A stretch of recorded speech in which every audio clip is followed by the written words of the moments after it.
हज़रत इब्राहीम अलैहिस्सलाम अल्लाह के बहुत नेक और फरमानबरदार नबी थे।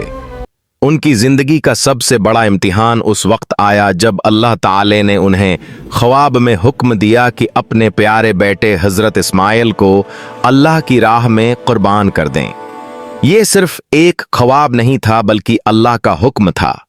हज़रत इब्राहीम का दिल एक बाप की तरह गम से भर गया, लेकिन उनका ईमान अल्लाह पर कामिल था।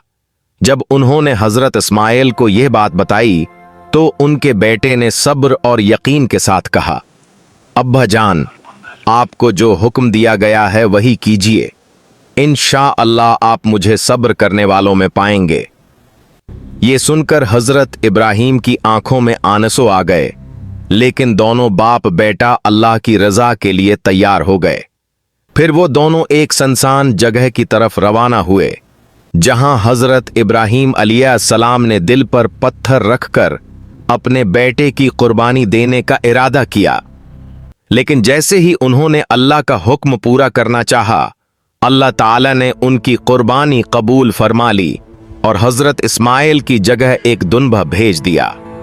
इस तरह अल्लाह ताला ने दुनिया को यह सिखाया कि असल कुर्बानी सिर्फ जानवर की नहीं होती, बल्कि अपनी सबसे प्यारी चीज को अल्लाह की रज़ा के लिए छोड़ देना ही सबसे बड़ी कुर्बानी है।